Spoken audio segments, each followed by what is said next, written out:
a very different perspective when it comes to talking about blockchain and climate. So, welcome, Mélanie.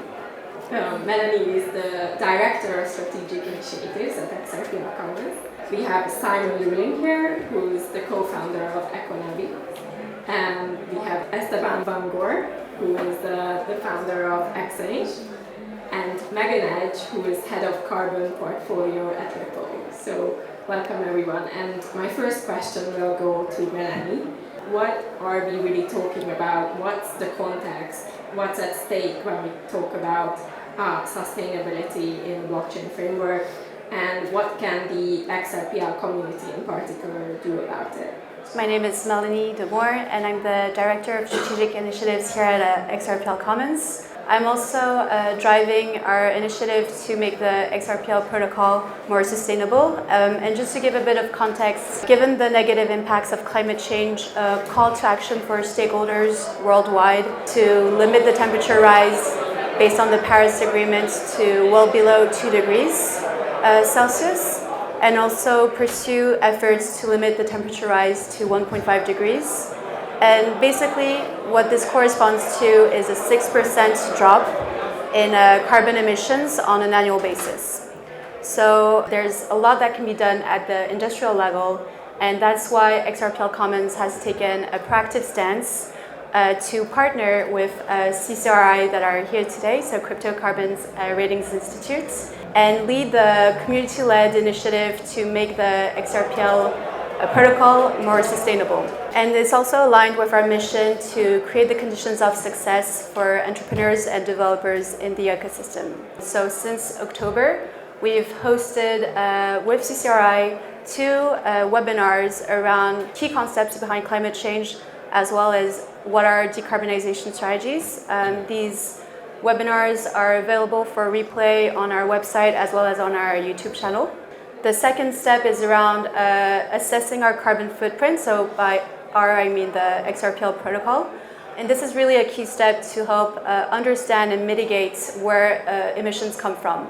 So for this, we've been working with CCRI on 2 scopes, the core scope and the extended scope.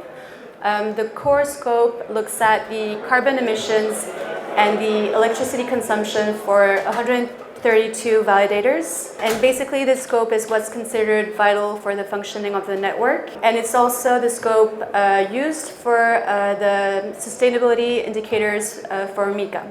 The second scope is around, also includes these 132 validators, but extends to full history nodes, testnet nodes, and stock nodes. In regards to MiCA, you already know that token holders and crypto asset providers need to disclose their sustainability indicators by end of December 2024. And basically, this is equivalent to 10 metrics around energy, greenhouse gas emissions, waste production, and natural resources.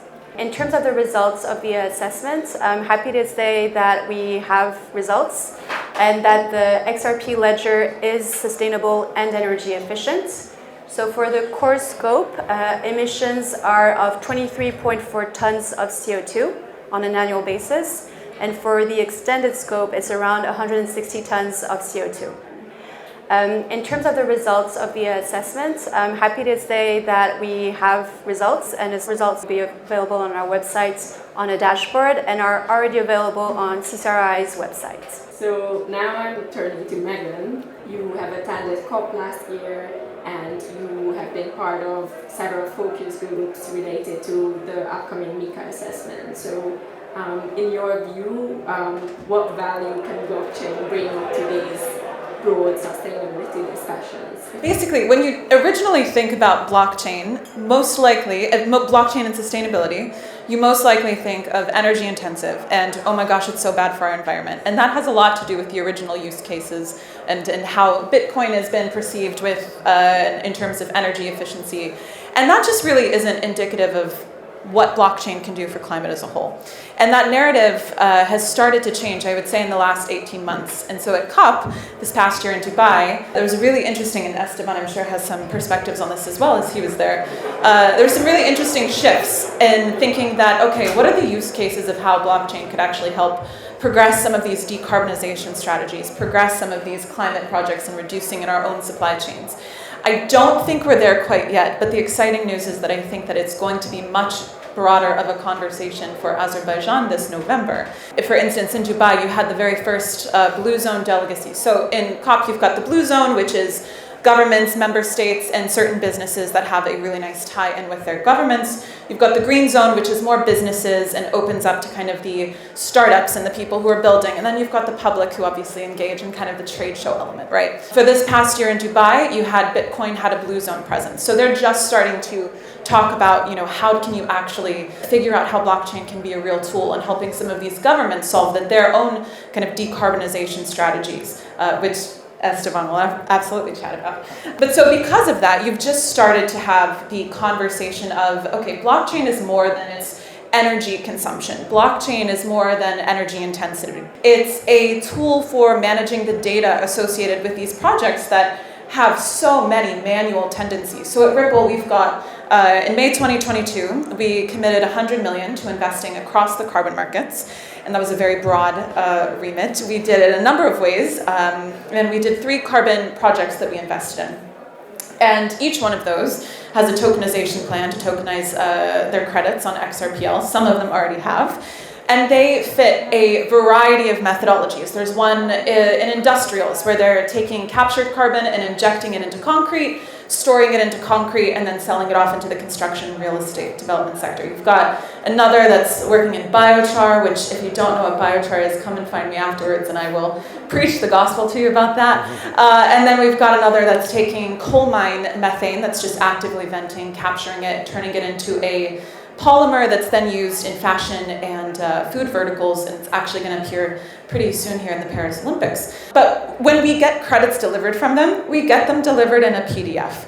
And that sits in my document file on my laptop along with all of my other PDFs, and it's really dangerous. And not only does it sit in mine that way, but it sits in every other purchaser of those credits. And so we think about blockchain as a way to bring in some of the carbon offsets, which are kind of the last resort in terms of decarbonization for a company or a government.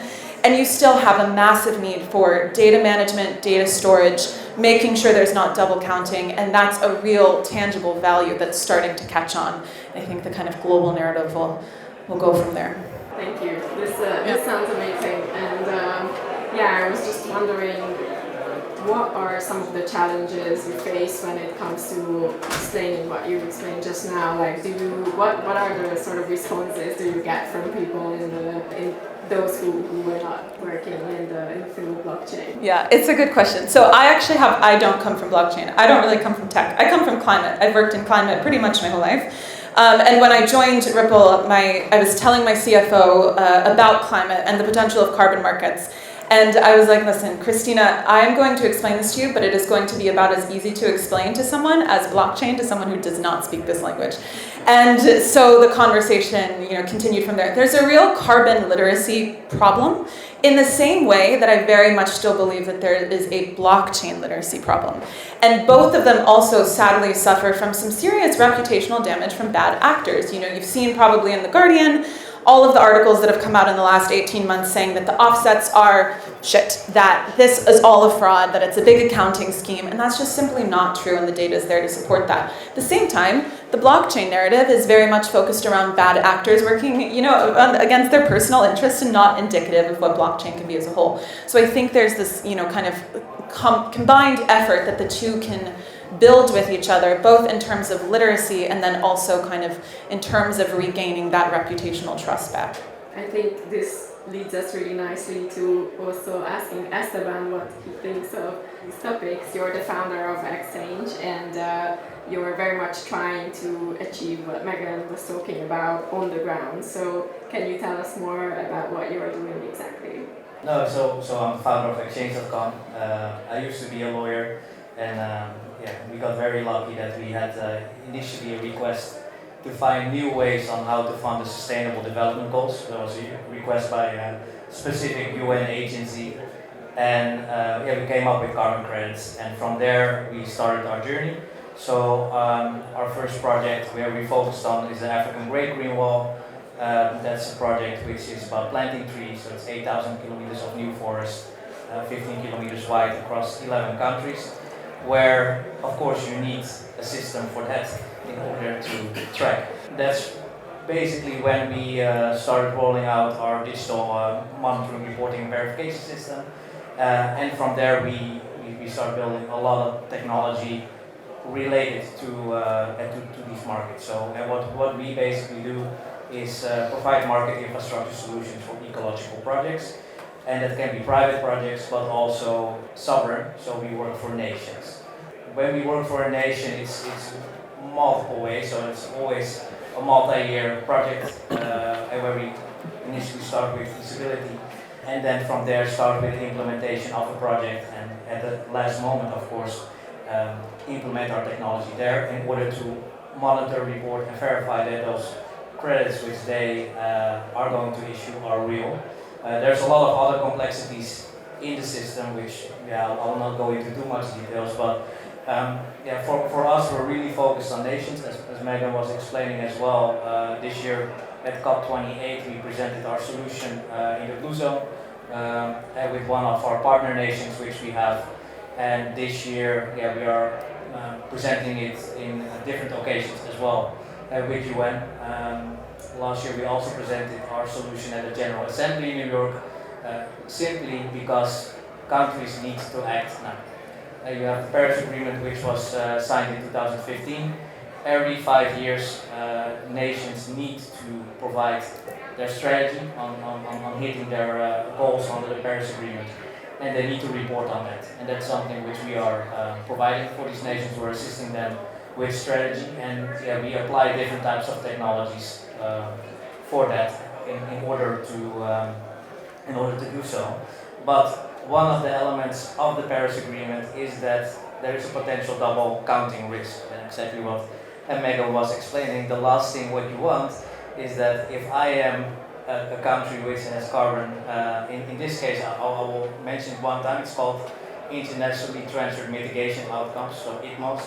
If I have ITMOs as a country, let's say in our case Chad, and I'm selling those to Switzerland, which wants to buy my ITMOs because that's part of their strategy as well, then the last thing that you want is that as Switzerland, as a buyer, you also see that those ITMOs are being sold to Singapore or to South Korea, which are big buyers in this space.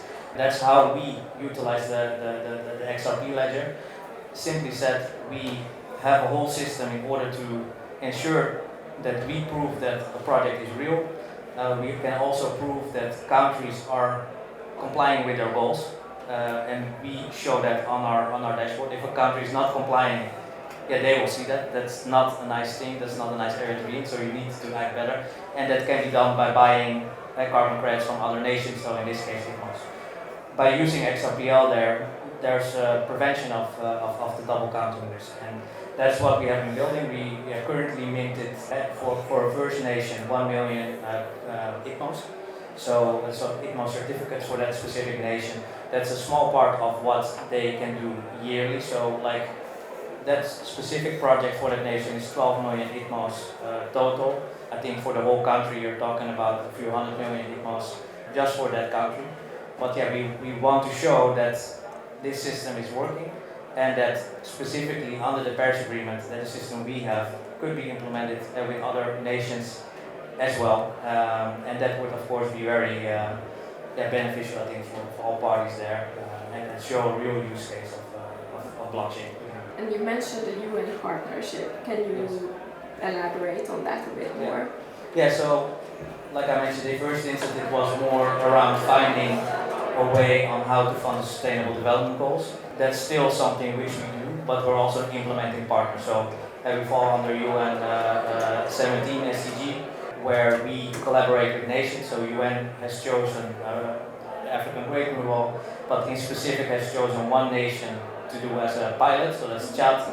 And we successfully did that, and from there we are now rolling it out with other nations. For us it's quite a lot of work, as you can imagine, because a lot of nations, they receive budget, but they don't have the expertise.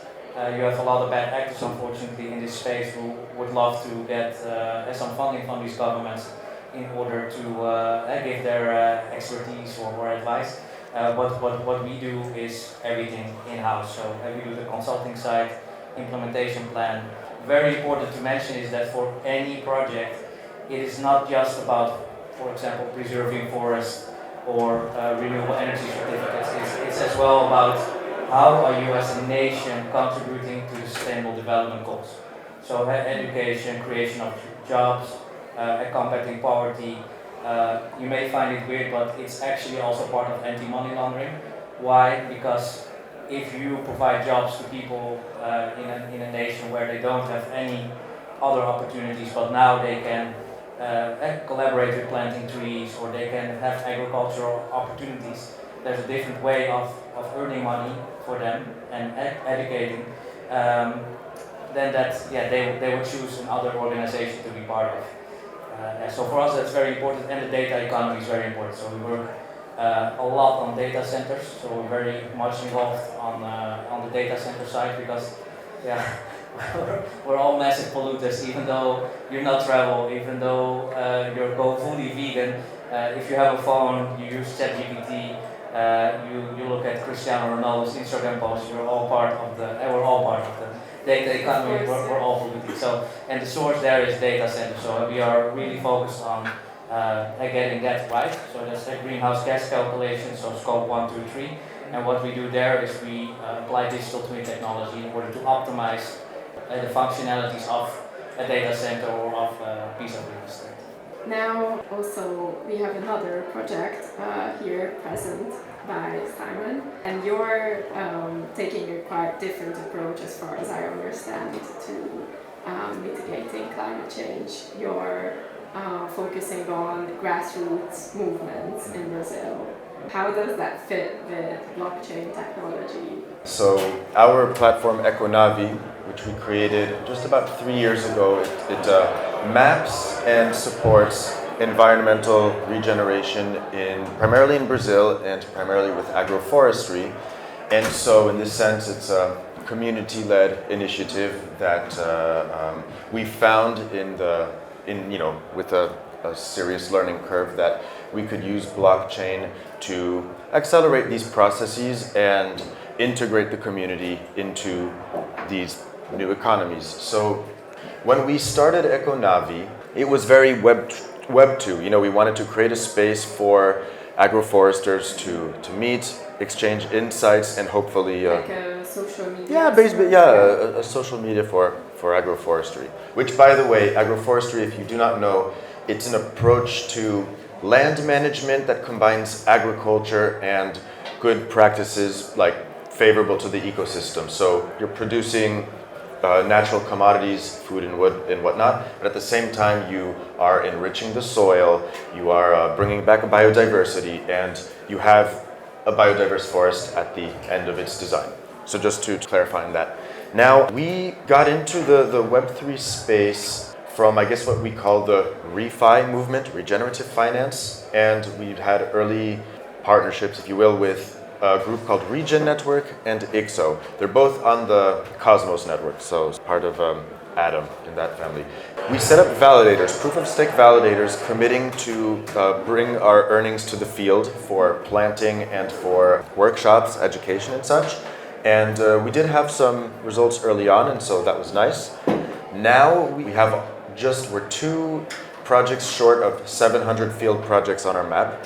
So developing a compensation credit for carbon, biodiversity, other eco assets, but that works for the community. So these are the people in the field, but that also is transparent, visible, and easy for someone who wants to have an impact or wants to acquire credit to do so both with confidence and certainty that it's going to something, and something tangible with tangible assets. Where Web3 comes in for a community-led grassroots initiative. Transparency, immutability, and ownership. You see, when you look at the traditional carbon market, there are some authorities like Vera, Gold Standard, and which, it takes time for them to review whatever there's to review. It's also costly. Something completely out of access for smallholder farmer, whether in Latin America, Africa, Asia, or even in these parts of the world. And even there, we see scandals of double counting and what's supposed to be the benchmark of a viable credit, that doesn't work. Now, if you have a transparent system reviewed by different nodes, this is, I guess, a way to bypass data manipulation.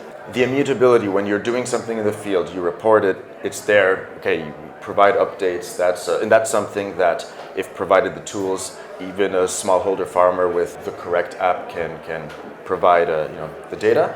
And then the ownership, it's yours, you don't have to be part of a huge organism, even from rural areas, and we have plenty of rural projects on our map. And it opens new opportunities for people in the field in areas that they didn't know that they might be able to leverage. So that's a new economy for them. Would you say that the majority of your users actually perceive blockchain being part of Ekonavi?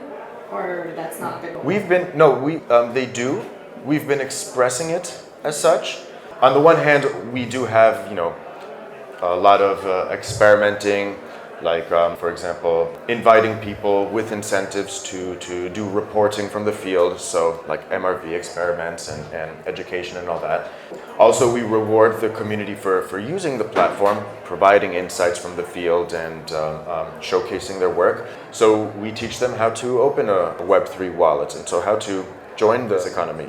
And this is actually one of the strong points of XRPL, because it's so fast, because the scalability, it is particularly well designed for decentralized finance systems. When you want to get someone, whether they're here or Rio or on the edge of the Amazon, as long as they have an internet connection at some point, they can integrate this economy.